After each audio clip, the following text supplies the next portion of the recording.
All right, welcome to another episode of Business Money Hacks. My name is Dustin Taylor Hahn. And I'm Bridge Stewart. And today we have a very special episode. We'll be talking about the internet, which is a subject that Bridge and I are very passionate about. Love the internet. We also have a special guest on today who is, let's say he's popular among the youngins on the internet. So we'll get to that in just a moment. But first, Bridge, you shaved your eyebrows again, which is an odd choice because I remember we discussed this in a couple episodes ago, and you said you weren't going to be doing that anymore. So what's with the eyebrow change? Yeah, I was telling myself I wasn't going to be doing that, but I just sort of, I kind of got a little like I woke up and sort of felt a little, my brain was moving at a very fast pace, and I started itching myself, and I realized, I should probably just start shaving my eyebrows. Have you ever seen the movie Powder? Right. So powder is big inspiration. Your face is also all powdered up too. Is that? It's kind of my look. I think I'm in my my powder era, if you will. Trying to talk with people about how I'm socially awkward, but also have powers. That's like sort of the vibe I'm trying to put out is the powder vibe. The powder vibe. But it looks nice. I think I'm looking very good. Yeah. Sure. It's more that I just want to, have no hair. I think that's really the main thing that I'm aiming at is lack of hair. I feel cleaner. I feel much cleaner with lack of hair. And I like being clean, as we all know. Right. Well, I certainly know. Cleanliness is something that's very important to me, and honestly should be important to you, and is like a little disconcerting. I don't know that it isn't as. Is that the reason why you won't let me inside the house? Oh yes. Yeah.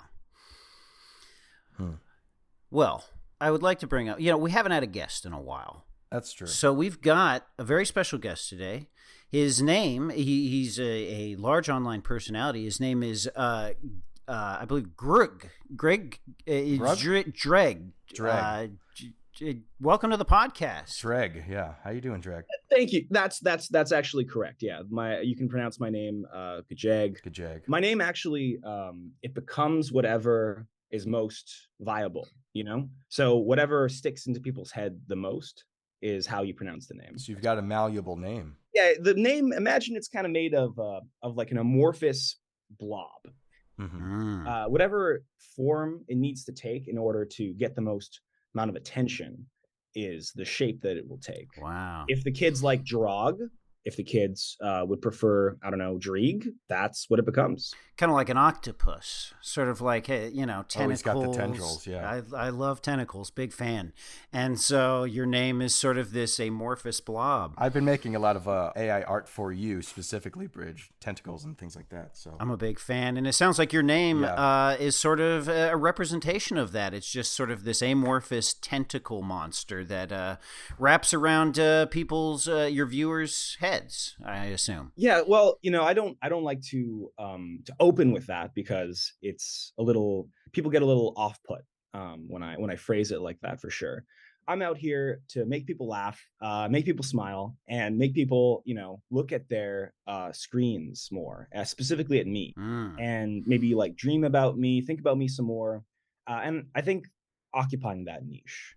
So, wow. So jREG, we actually connected. We were at a convention about the internet and the future of the internet, and you were wearing stilts. Now, why were you wearing stilts? Because you wanted to. I assume you wanted to lord over the rest of the participants. Right. Is there another reason why you were wearing stilts at this thing? So I'm 6'2". I'm at a good height, but every so often I'll run into someone who's 6'3". And considering my target demographic is children, right? I'm typically much taller than them anyway. But, I'm also trying to hit the young adult market as well.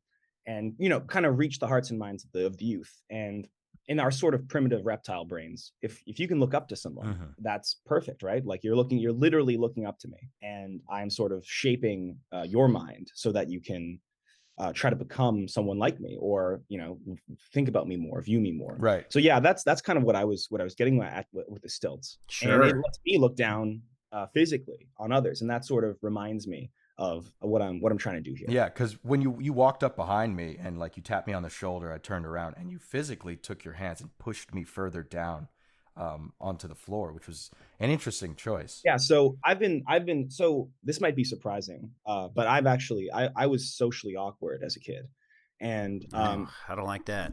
there are lots of books that teach you a lot of things about how to. Are you guys familiar with this term, mogging?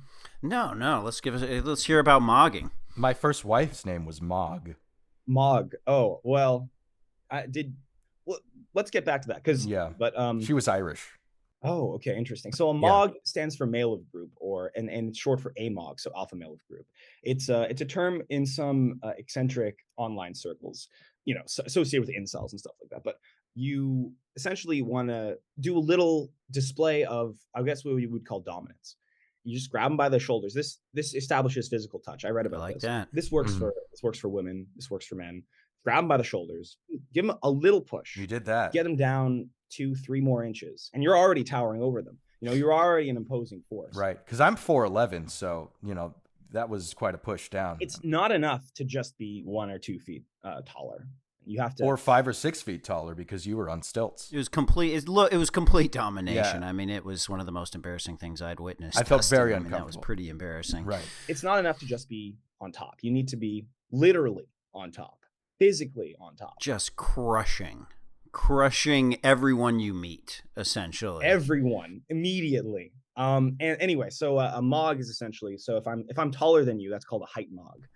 Ooh. Potential mates are in the area, then I gain the upper hand. Those mates are looking at me. They're thinking, who's that tall guy on the stilts imposing his dominance over other men? Wow. And so that's part of what influences why I act that way. That's great. I mean, yeah. I mean, I've played around. I guess you would call it mogging. I would tongue mog.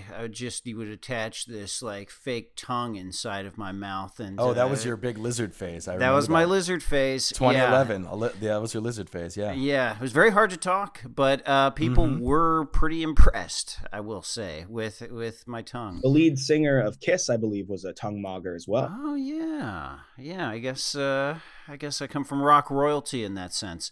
Well, that's great. So you're mogging left and right. I'm mogging left and right. I mog so much. I like to call it. I like to do something we call micro mogs. So like normally a mog you have to like build up to quite a bit. When I'm mogging, it's just like a little mog here and there.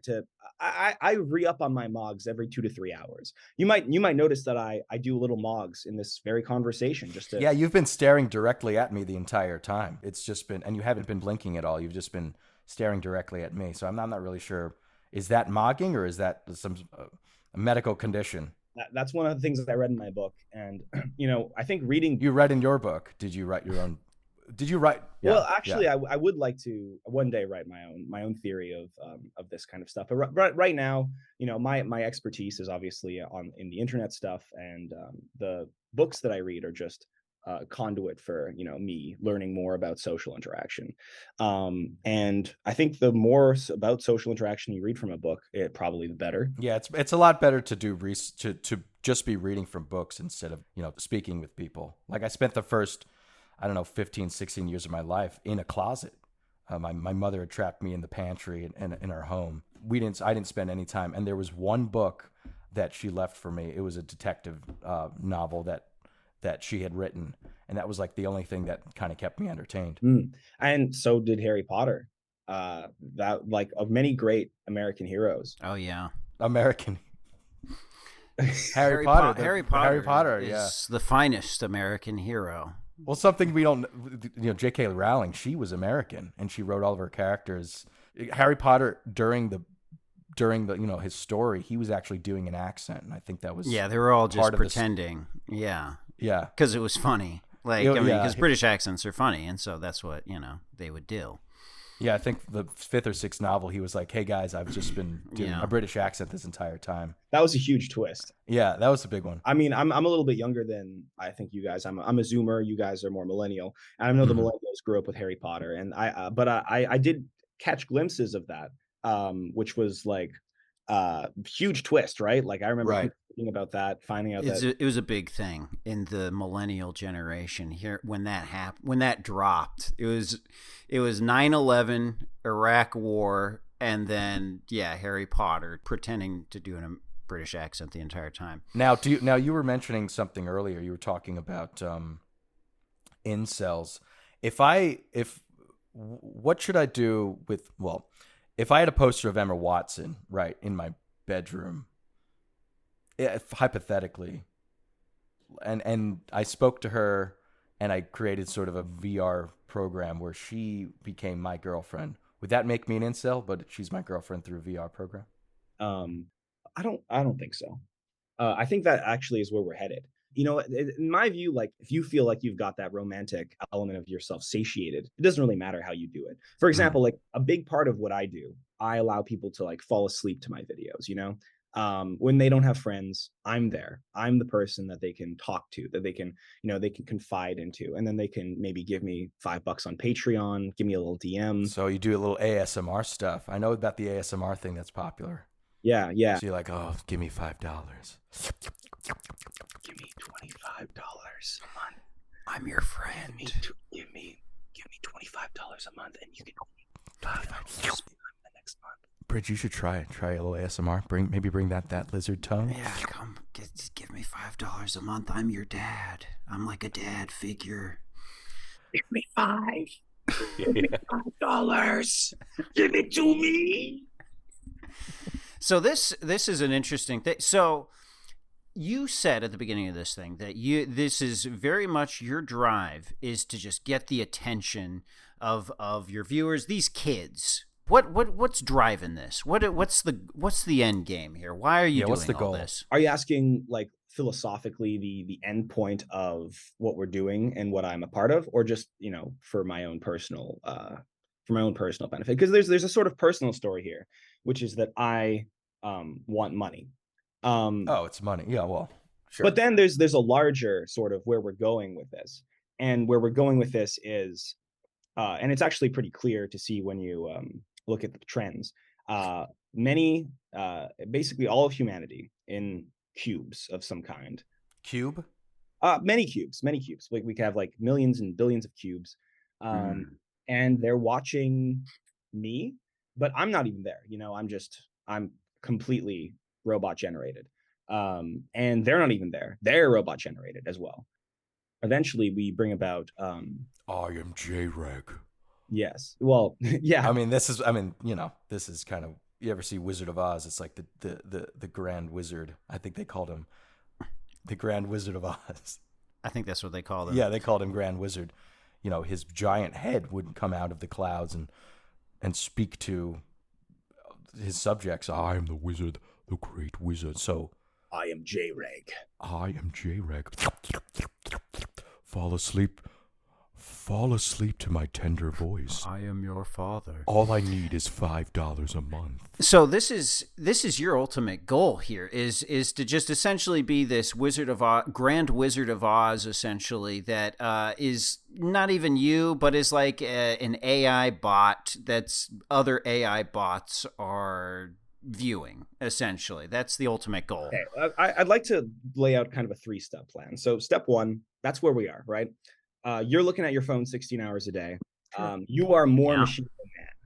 You're more screen than man. You're not even physically connected to the world around you. Like the world around you is basically, it doesn't matter. It's a dead world. It's an obsolete, dead, crummy world. You look at your screen. You look at me, your best friend, your father. You're in like a whole other different psychic universe. But it's not real enough. And eventually, it gets more and more real. Now we're in step 2, and that's just more real than reality. And we don't need humans to run the stock market. We just need a series of algorithms trading against each other. So at some point, you got to ask yourself, like, there is an AI God at the end of time. And if humans have any agency at all, then the only meaningful agency that we have is bringing about the AI tech God, post-human singularity. Of course. Welcome to step 3. Meet my queen. Yes. Why won't you meet my queen? Emma Watson, the American woman, holding hands in the end of time. So that's the goal here. I would say long term, yeah. So that's just the end game right there, is this desolate husk of a world where AI chatbots are trying to find the AI God with Emma Watson. Yeah, bringing about I like to view myself, humans need purpose. We need religion and gods, and I don't have any of those. I was born in pretty post-cultural Canada, and so it as sort of an attempt. And I also grew up socially awkward, and I grew up with a sort of contempt towards humanity. I was good at tech, and I was good at AI, Right. uh, and so this has sort of festered within me and made me into a kind of I don't know, like the character in fantasy novels that summon a demon and the demon immediately eats him. I think that was the knockoff of Harry Potter. Ultimately, everything's a knockoff of Harry Potter. Everything's derivative of Harry Potter. Wow.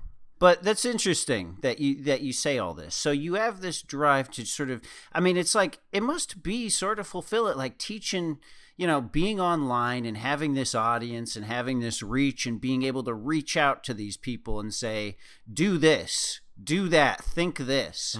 I mean, that must be a very powerful experience, very thrilling experience to have that kind of power. I am a sort of husk myself, actually. I like that. Shell. And I sort of don't know who I am inside. So to compensate, I make my outside sort of match what is wanted of me. I try to form myself into a conduit for capital, if you will.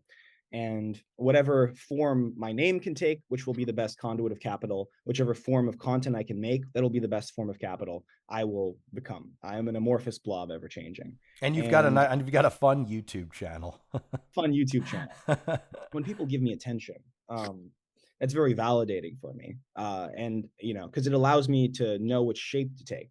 And when I stop getting that attention, I sort of shrivel up and I die. Of course. Sort of like salting a snail. Yeah, with some salt being put on me. And in this case, maybe the salt is people going outside. Yeah, I find I have a similar reaction whenever I'm at like a party or a gathering or something. If people aren't paying attention to me and listening to me, I become pretty angry, at these sort of irate. Yeah, I definitely become furious.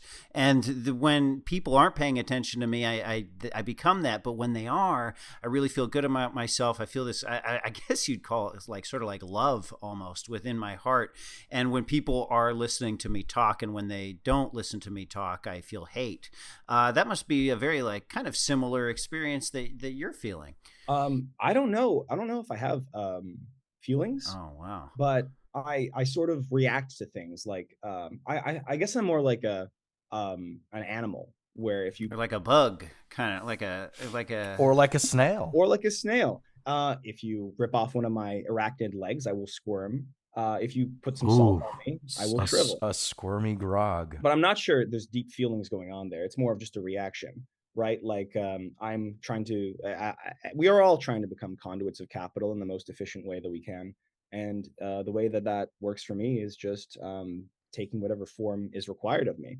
So I've got a few different emotions I like to cycle through. I kind of see how those go on the internet. Me being happy doesn't seem to get the views. So I go for, I'm mad and you should be mad. I'm just scrolling through your videos right now, and you do have one that's called I am sad today, so you should all be sad today with me. Yeah. Amazing. So here's a question. Do you ever feel any responsibility with any of this stuff? Like what if do you feel a lot of responsibility to these kids? Right. So I'll take you back to what I said before about feeling. No, I don't have that, what you're describing. Sure. Do you thought any responsibility with these kids? Okay. Yeah. My responsibility to my audience is to get them looking at their screen as much as possible. That is my responsibility. Like my responsibility is for them to look at me. So you do offer a lot of sort of, political commentary, a lot of commentary on various things. Do you actually like believe any of this, or is this sort of just a, just the ultimate goal is just gaining popularity, gaining screen time, gaining eyes? The ultimate goal is to accelerate the process of techno capital. I think everyone is a cultist of the god of capital. I mean, we all are. It's what we think about all the time, how to make more money, how to become more efficient. That's what Business Money Hacks is all about. If I do so say myself, I mean, it's about hacking the business to become more efficient and more productive. Self-help, these gurus, it's keeping me going. What was the question? I think we were talking about responsibility or something. I don't know. I mean, we've got to bring up these sort of questions, just because people relate to that sort of thing, I guess. If a kid watches me and they start getting crazy ideas right in their head about political ideologies or whatever. You asked me if I believe the political ideologies that I spread. Yeah. The answer is ultimately no. And this is some inside baseball. First thing people do when they wake up now is they look at their phone, and who's there from behind the phone? It's That me. psychic vampire. That Vampire snail game. Yeah. And when everyone is mesmerized, guess what? They're not watching their necks. The psychic are going right into your neck as soon as you open up that phone. And I'm draining. I'm sucking. That's a beautiful sight. That's a beautiful sight to imagine. Wake up! Give me $10. Give me $10. Give $10 to the psychic vampire on your phone. Yeah. I mean, I think that's ultimately the goal of all internet content creators, is to become, a vague father figure to these children, because, they look, there's a reason you're online. You got to get that dopamine hit. And what better dopamine hit than a father? I think that's sort of just what people are ultimately looking for, whether it's the AI god, again, a father figure, or, you as a sort of internet vampire figure. People are looking for that dopamine father hit, and it seems like you're providing it in service of the AI god. Or just a man who just stands behind you and places his hands gently on your shoulders and forces you into the floor. Those are very similar roles, actually. That's what my father would do to me. My father mogged constantly. That's why he was your father. He was sexually successful. Yeah. And it's little things like that. That book was actually handed down to me by my father, that book on social interaction. And Bridge, you just, you're into real estate. You recently bought a giant bog out in the sticks around New Orleans. So would you say you'd be mogging in a bog? Yeah. Yeah, mog. That's what. Mog, that's the new sort of thing these days, is mogging out of a bog. Grab your private jet, fly out a few college gals, and just take them out to the bog. Yeah. I mean, that's sort of something I've been trying to get into. Is sort of the Twitch stream sort of world, where it's like I just really like screaming at college kids. That's like a big thing that I'm into, and I feel like that plays well online, right? Mm-hmm. Like just screaming at college kids until they start, becoming sad. And that's how you win an argument, is when you make college kids sad. I feel like some of my best content has been going to colleges and just screaming. And for some reason, all the comments on those videos are very positive. Just bursting down the door of a dormitory and start screaming. It's almost like, you show those college students who's boss, you show those idiots what for, and people really seem to like it. I mean, or just breaking into a college dormitory and just screaming, "Give me $5! Give me $5!" Five. I mean, that's $5.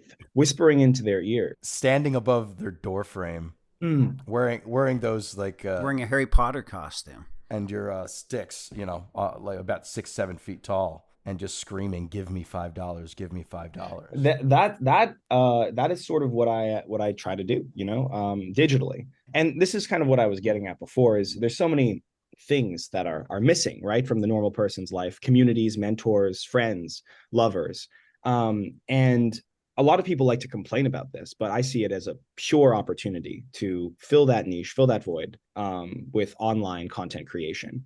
And I think we could all use a little bit of tips and tools to make sure that we get these kids locked in. Yeah, get them used to this lifestyle, because, for me, I'm somebody, I don't like touching people. I don't like, handshakes, hugging, any sort of, touching. I do not like. That's why something like you're mentioning, just more of an online experience, something that you aren't dealing with physical objects or physical people or biology. I don't like any of that.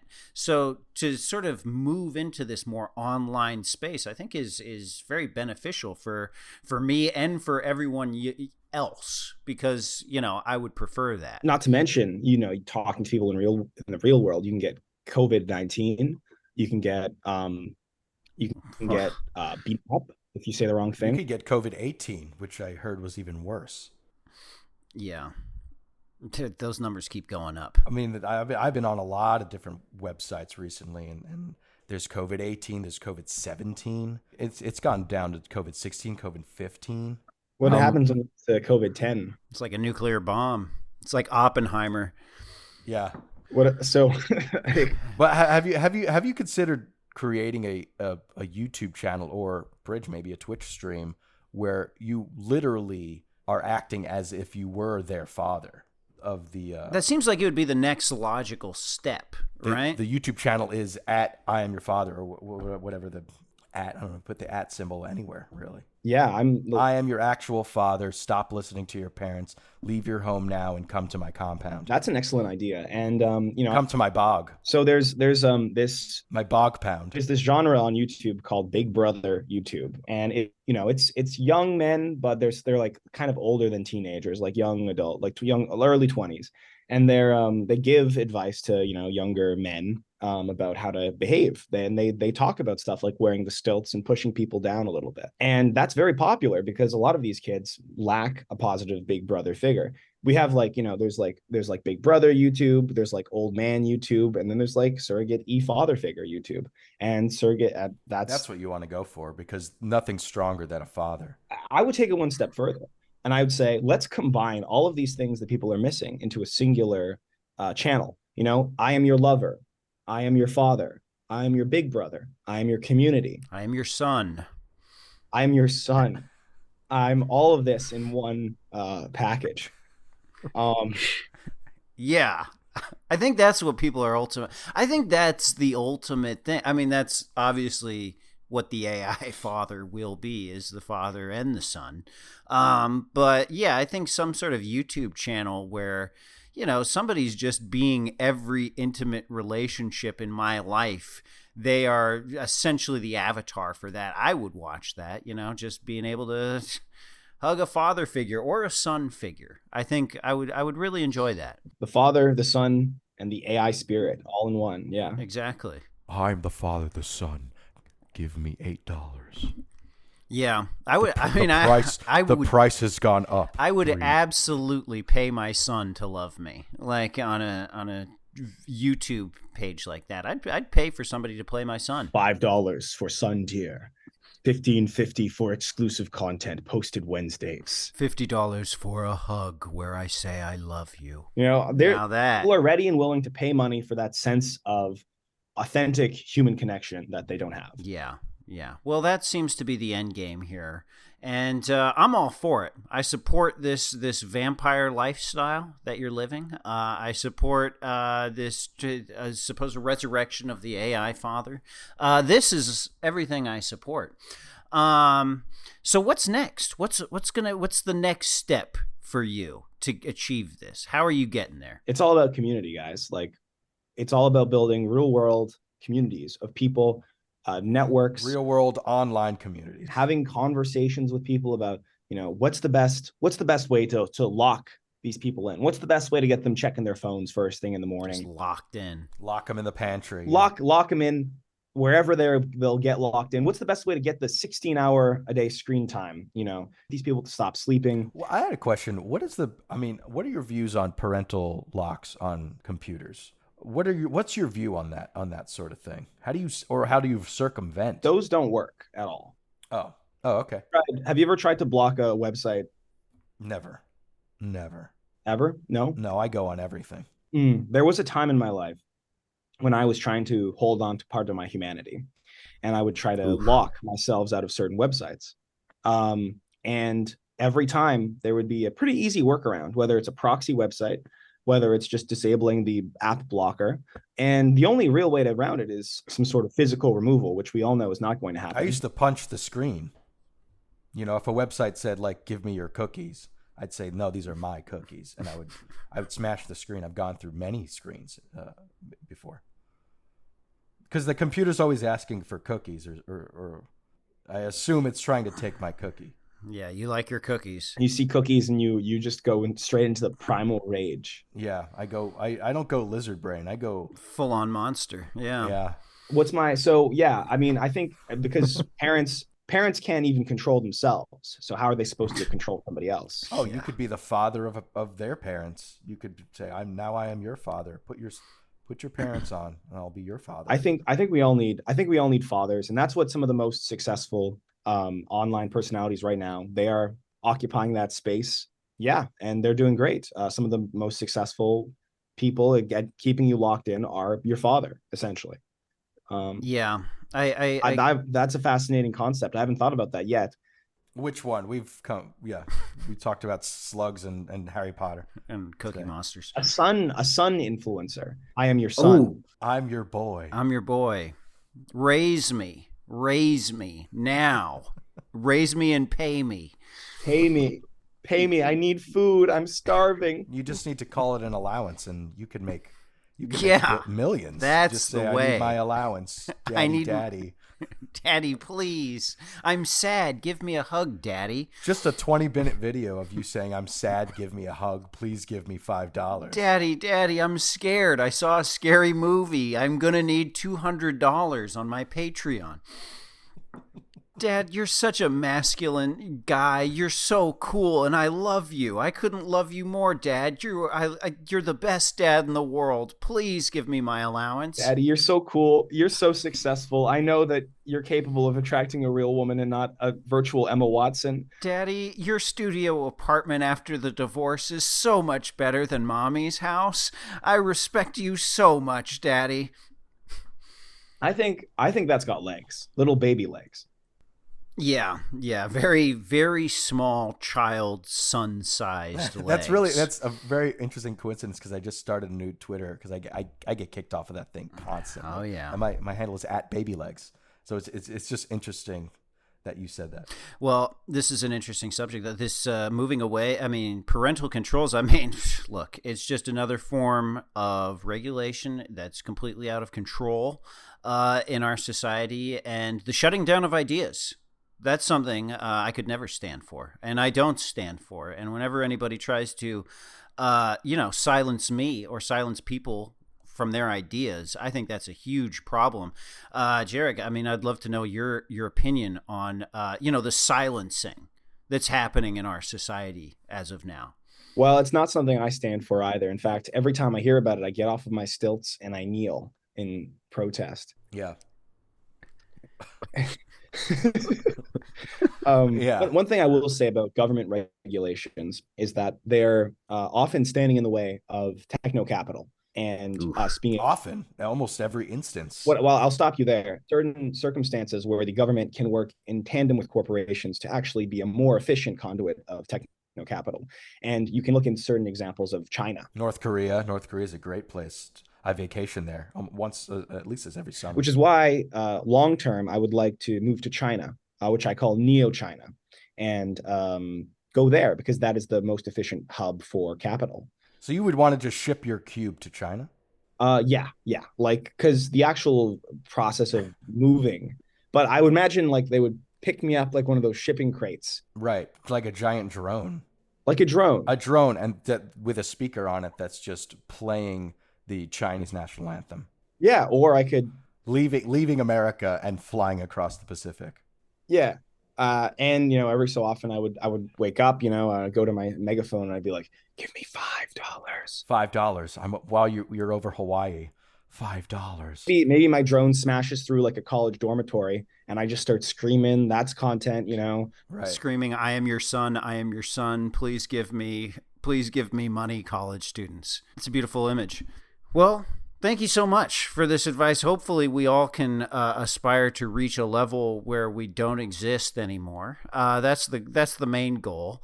But yeah, thank you so much for being part of Business Money Hacks today, jREG. Really appreciate it. Thank you for having me. Oh, and before I forget, we have a pretty big announcement here. We now have exclusive video content, but it's available for everyone.